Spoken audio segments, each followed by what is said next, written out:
Goose Rocks Beach in Kennebunkport, with its 3 miles of soft white sand, dunes, and beach grass, is breathtaking.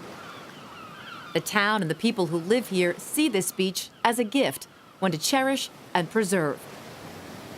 But that sentiment is where the consensus ends. Since 2009, the town of Kennebunkport has been locked in a legal battle over the public's right to use the beach.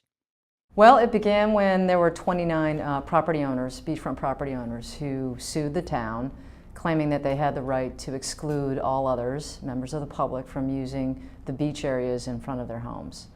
Amy Chow is the attorney for the town of Kennebunkport. Chow says members of the public have a right to use the beach because they've been doing so for 100 years, and that the town has been using taxpayer money to patrol and maintain the beach for the public's benefit. The roots in the use of a beach like this can run so deep and for so long that even though someone else might own the beach, the rights to use it need to be preserved and continued for history.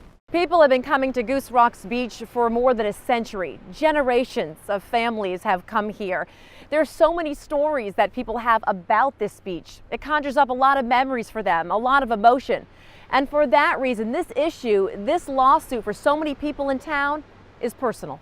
Robert Almeida loves this beach too. He and his wife have lived at the end of Goose Rocks Beach for 35 years.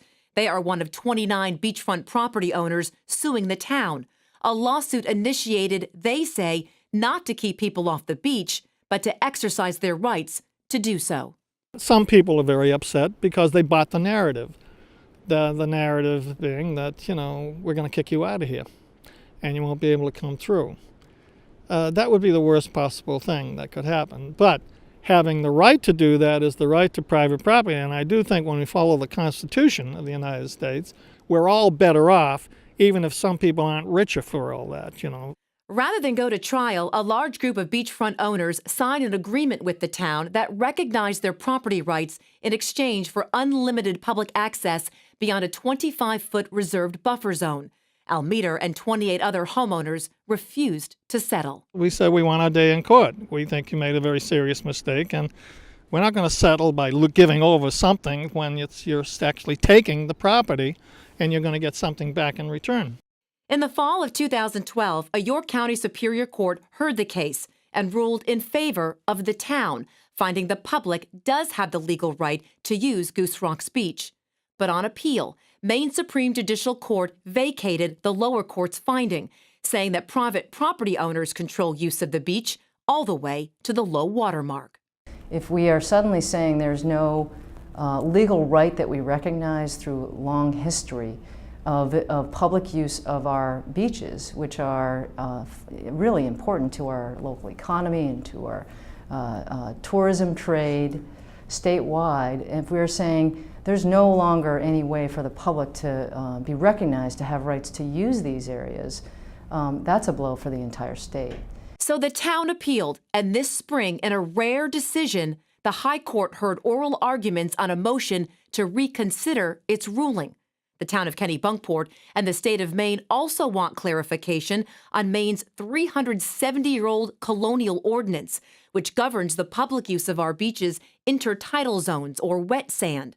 The 17th century ordinance gave Maine's oceanfront property owners rights to the low water mark, but preserved public access only for fishing, bird hunting, and navigation. On this beach and statewide, we certainly have a lot of uncertainty.